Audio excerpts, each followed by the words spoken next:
The Money Show. Personal Finance with Warren Ingram. Warren, just some news coming in, actually, that the Transport Minister is announcing a reprieve for motorists with expired licenses, giving us a 15-day grace period extension.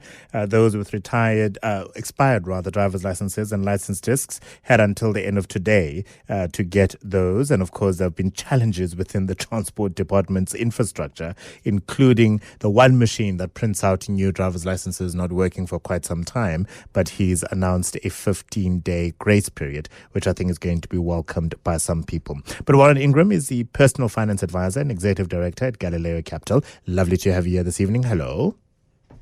Thank you so much for having me. It's great to be on the show.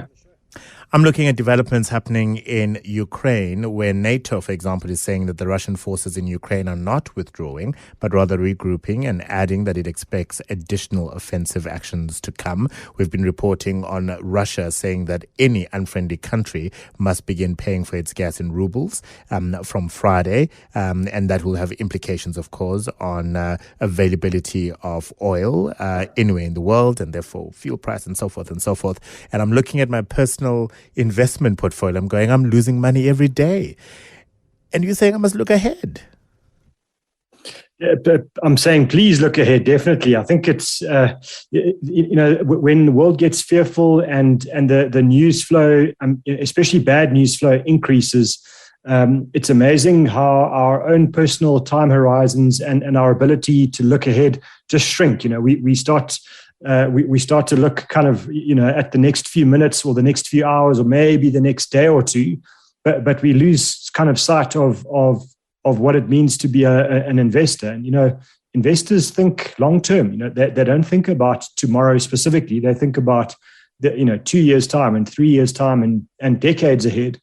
And for me, the best analogy I can think of is, I'm sure you haven't done it and I'm sure I haven't done it, but people who drive fast, if you're going to drive fast successfully, one of the things you have to do is you can't look at the road ahead of you, immediately ahead of you in the next 10 meters. You've got to look hundreds of meters down the road to know what's coming. And so you can anticipate, where you need to turn, when you need to brake, etc.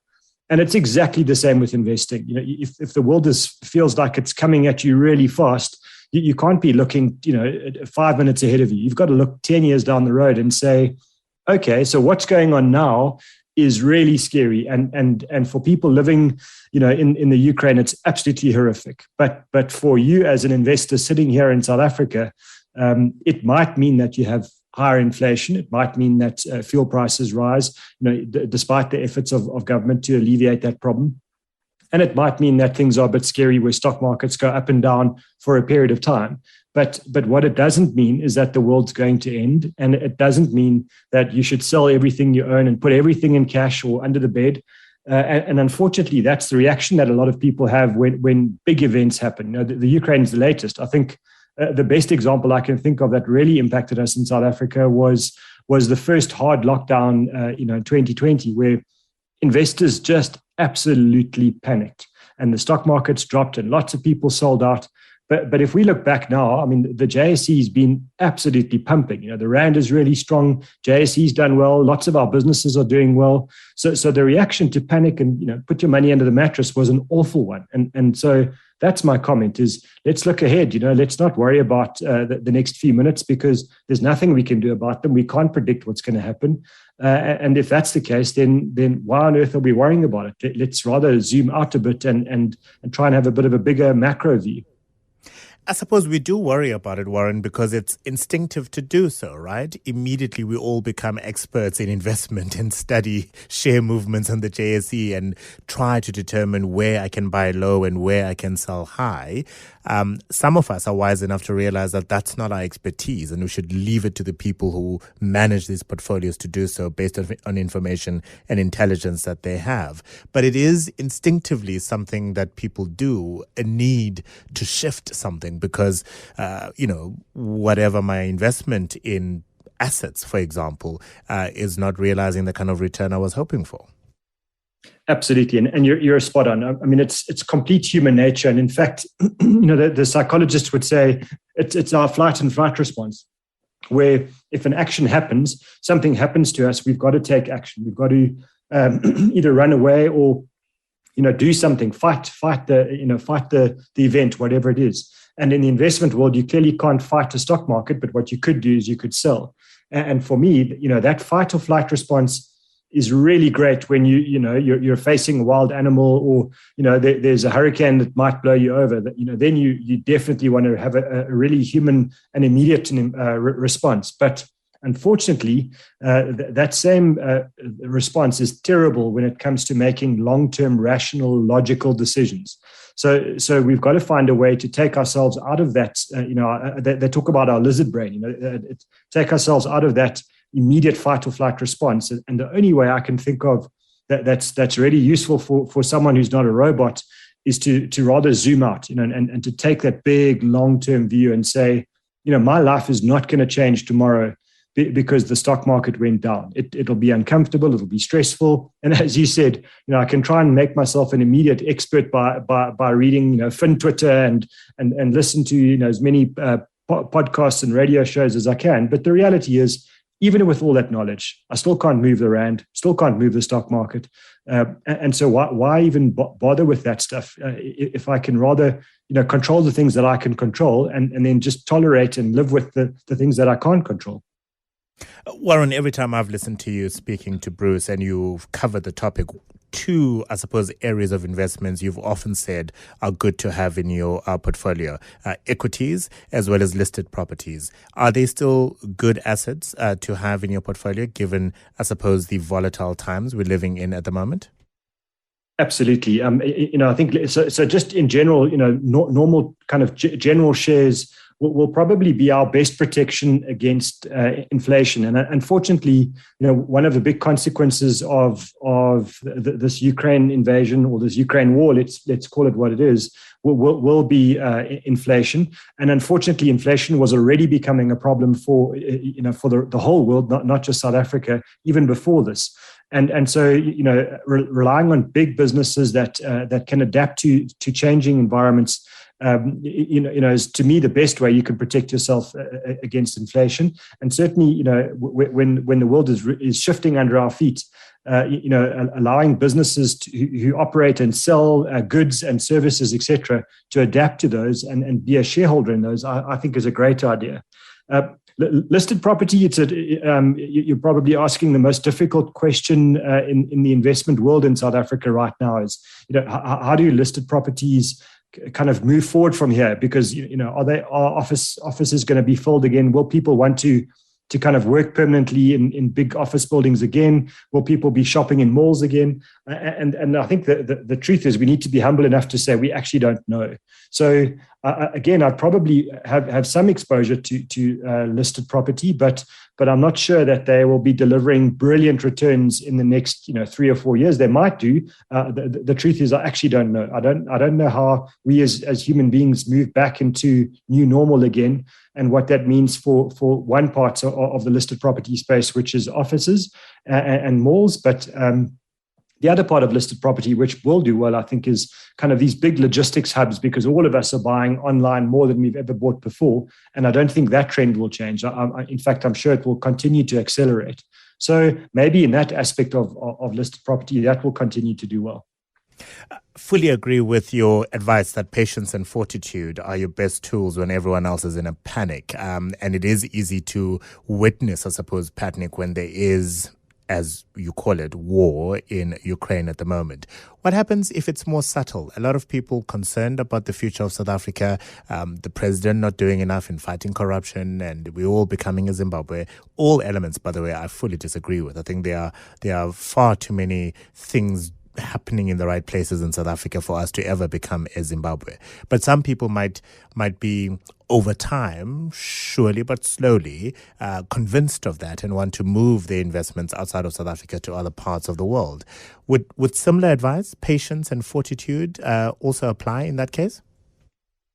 I think you're right. It is more subtle, and I think it's a much more nuanced answer as a result, because one of the investment principles that I hold dear is diversification. Having your eggs spread across quite a few baskets. Don't put them all into one. So I think all of us as investors, even those who have a really strong conviction, like I do, in the future of the country in South Africa, it still makes sense to have some of your investment capital invested overseas. And the very simple reason is, we need to access, countries that have a different demographic profile to us. So, for example, looking at countries where productivity is really high and where, the entire population groups are significantly more educated and skilled than ours, it makes sense that you want to be, invested in countries like that where maybe they're pharmaceutical industries are more advanced or their tech industries are more advanced than ours.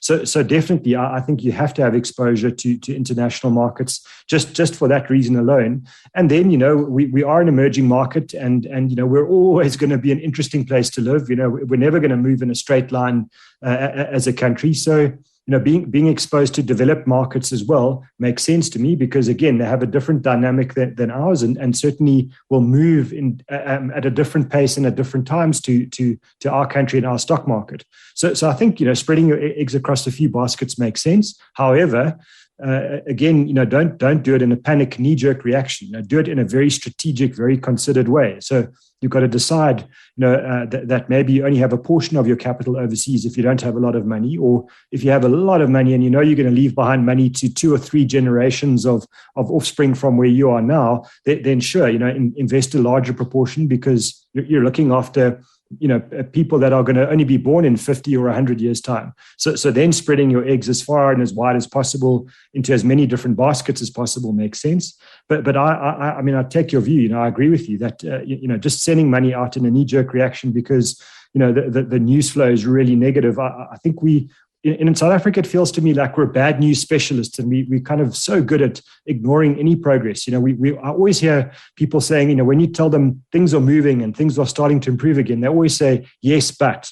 And yes, but to me is such a great reason to kind of, look at opportunities in South Africa. I think investment opportunities are abundant in our country, but just do it with your eyes wide open and don't be emotional about it. Be rational and logical.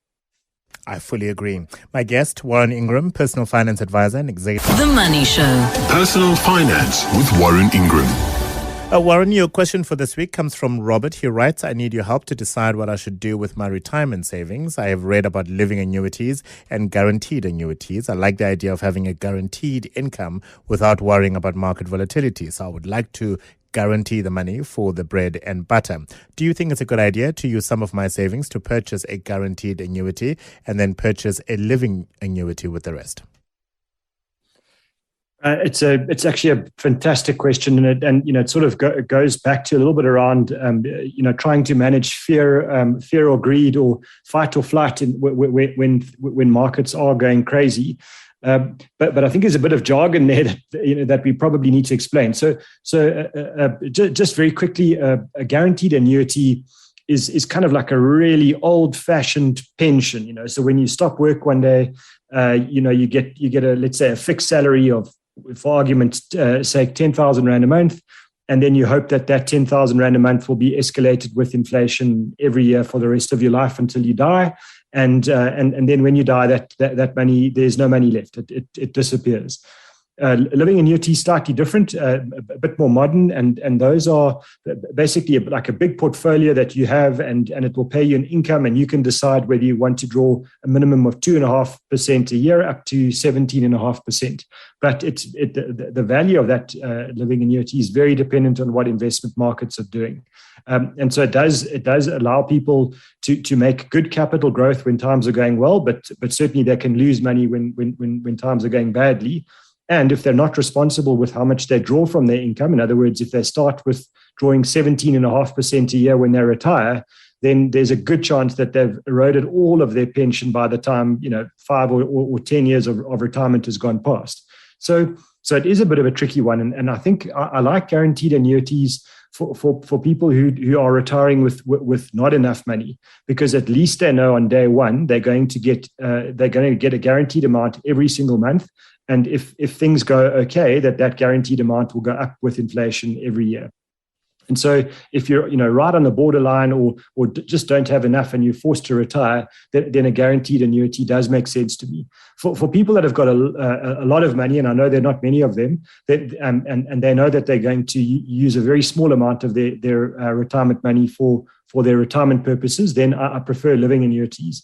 And then I guess there are going to be those that are in between that, might have enough, but they're a little bit worried and they don't have a huge amount of excess money. And for those people, I think a combination of a guaranteed annuity and a living annuity might work. My big comment there is please watch out for the fees. Please understand, that there might be big upfront fees. Insurance agents love selling guaranteed annuities because they get a big upfront commission and they never need to talk to you again. They don't have to service you after they've sold your product and moved on. So just be careful that you make sure you get the right guaranteed annuity. Ask the hard questions. Make sure the fees are really low. And shop around for getting the best rates that you can on those guaranteed annuities. And if you do that, then a combination for someone in Robert's position might be a good idea. Yeah, very good question, Robert. Thank you very much for asking it. And let's finish off with your phrase of the week, Warren. The phrase of the week is what is a recession? And it's something that we hear spoken about quite a bit. And so a recession is when an economy goes backwards or goes down or starts to shrink for a number of months. And most of the time, economists will use 2 quarters. In other words, two quarters of a year, which very simply put is 6 months in a row. If an economy is shrinking for 6 months consecutively, then they will classify that as a recession. That means things like unemployment starts to increase, the whole economy doesn't keep pace with inflation, or maybe is even going backwards in nominal terms as well. So not a great time, not a good situation for any economy to be in, and certainly everyone would suffer in a situation like that. So we hope not to see recessions, and certainly we hope that South Africa doesn't see a recession for the next few decades if our government gets things right in the next few months and years ahead. They absolutely have to get things right. Otherwise, we will find ourselves having to have more conversations like we've had this half hour. Warren, thank you very, very much for your time. Have yourself a wonderful evening. Warren Ingram is a personal finance advisor and executive director at Galileo Capital. And of course, he'll be back with Bruce next week.